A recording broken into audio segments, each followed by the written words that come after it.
Noyabr 10-da miting keçirəcəklərini deyənlərin tələbi isə azad etdi.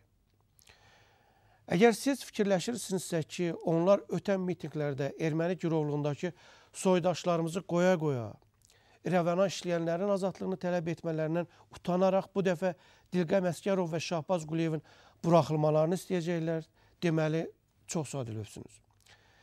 Siz fikir verdinizmi? Girov götürülən soydaşlarımızla bağlı sosial şəbəkədə geniş kampaniya keçirilməsinə və dünyaya çağırış edilməsinə baxmayaraq, qərbdəkilərdən bir reaksiya gəlmədi.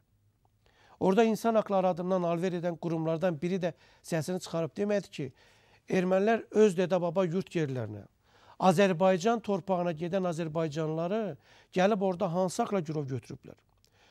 Əgər onlar səslərini çıxarmıyorlarsa, Milli Şuradakılar bunu edə bilərdilərmi? Təbii ki, yox. Buna ağızları nədir? Fikir verin. Sosial şəbəkədə minlərlə soydaşımız erməni işğalçılarını lənətləyərək girovlarımızın buraxılmasını tələb etdilər və onların sayı hər ötən gün artır. Amma toplaşdıqları 5-ci kolona Milli Şurada qoyanların nə bir təmsilçisi, nə də bir tərəfdarı ona qoşulmadı. Əvəzində Leyla Yunus və ona bənzərlərin buraxılmasını tələb edirlər. Təbii ki, xalq bunu görür. Ötən mitingdə göstərdi ki, gördüyü üçün də çağırışlarına əhəmiyyət vermir. Onları boykot edir.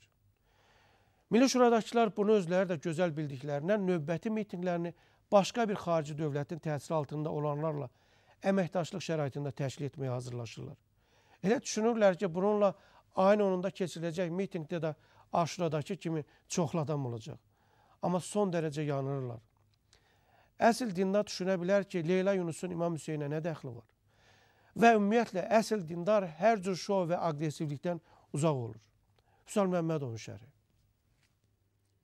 Danmaq olmaz ki, cəmiyyətin həyatında dinin rolu böyükdür.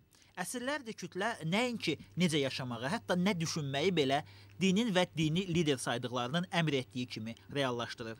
Nəticədə həmişə kütləvi şuur dinin adından danışa bilən kəslərin əlində olub. Bu amil müasir dövrdə də müstəqil dövlətlər üçün çox ciddi təhlükəsizlik məsələsinə çevrilib. Çünki əvvəllər dini müharibələr olurdusa, indi bunu dini ideologiya ixracı əvəzləyib. Açıq danışsaq, indi heç təmiz din anlayışı da yoxdur.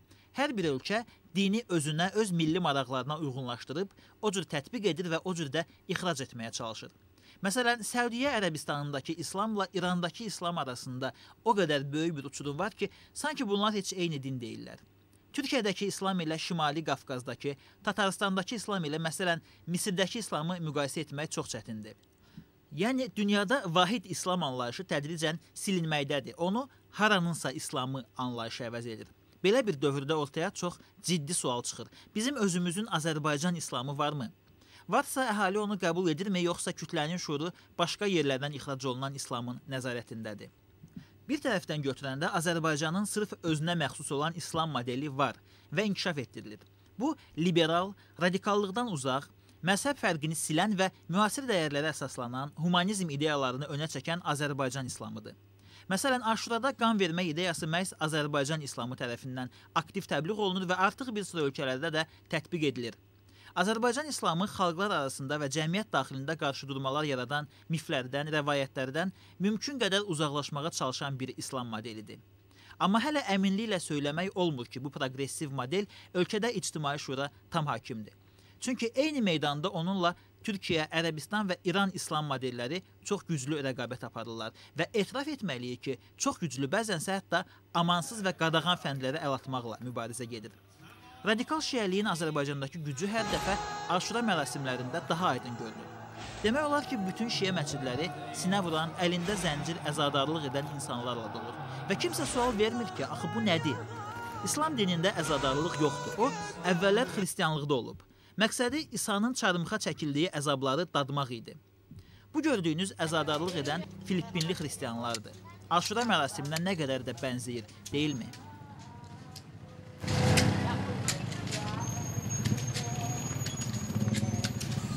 Bura isə Bakının Nardaran kəndidir. Milli müsəlmanlarımız əslində İslama yad olsa da əzadarlıq və sinavurma ilə məşğuldular. Burada din amili tapmaq çox çətin məsələdir. Çünki din insanın daxili dünyasına, mənəviyyatına aid məsələ olmalıdır. İctimai siyasi proseslərə qoşulanda, təşkilatlanma və insanları səfərbər etmə funksiyalarını üzərinə götürəndə din artıq din olmaqdan çıxır. Konkret bu halda din bizim vətəndaşların şuurunun başqa dövlətlərin nəzarətində saxlanılmasına xidmət edir. Məsələn, bu videoda divardan ayrı dövlətin bayrağının, siyasi dini liderlərinin şəklinin asılmasını kim nə ilə izah edə bilər? Bəyəm, Kərbala hadisəsi zamanı İran olub, yoxsa bu şəkildəki əmmaməli molla siyasətçilər Kərbalada şəhid olublar? Bunu hətta Azərbaycanın Şeyxülislamı da pisləmişdi. Çünki bütün bunlar siyasətin din kanalı vasitəsilə beyinlərə yeridilməsindən başqa heç nə deyil. Bir nəfər gəldi İmam Sabir ağaya dedi, ağa 19 dəfə hacı olmuşam. Ağa dedi, kaş 20 dəfə olaydın. Dedi, niyə? Dedi, 20 dəfə hacı olsaydın, bir dənə Kərbəlanın savabı verərdilər sənə. Allah-u Teala Kəbəni yaradıb, Kəbə fəxr elədi ki, mən Allahın beyliyəm. Amma Allah dedi ki, Kərbəla, əhli dilə bəzlün var. Neçə Kəbəydə sənin fəzlün var. Heç sənin torpağına, tozuna çatmaz Kəbə. Çünki sənin qolsuz əvvəl fəzlün var. Çünki sənin qolsuz əvvəl fəzlün var.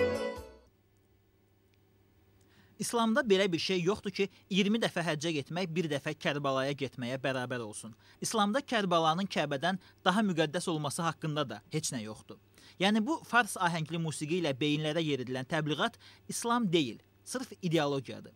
İslamdan ancaq məqsəd kimi istifadə edən, özü bəlkə də dinə yerli dibli inanmayan bu cür saxta din xadimlərinin quraşdırdığı ideologiya.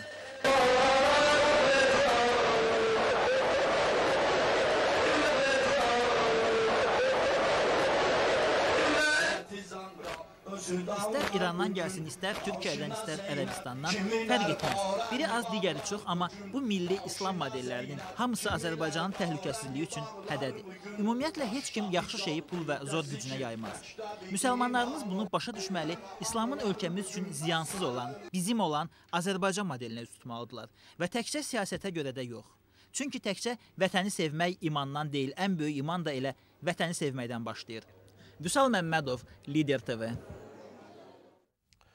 Bəli, İslam qan tökənlərin deyil, qan verənlərin dinidir. Azərbaycanda bu dinə belə yanaşılır və belə yanaşılması istənilir. O ki, qaldı Aşurada başqa ölkənin bayraqlarının qaldırılması məsələsinə aydındır ki, bu təxribatdır və Azərbaycan-İran əlaqələrinin genişlənməsini istəməyən və yaxud da bu genişlənməni yanlış təsəvvür edən qüvvələrin təxribatıdır. Hər bir dövlət və xalq üçün bayraqda müqəddəs heç nə yoxdur. Heç təsadüfi deyil ki, prezidentlər Qurana və yaxud da İncilə fərqi yoxdur. Ayaq üstə tikdikləri halda bayrağın önündə diz üstə çökürlər.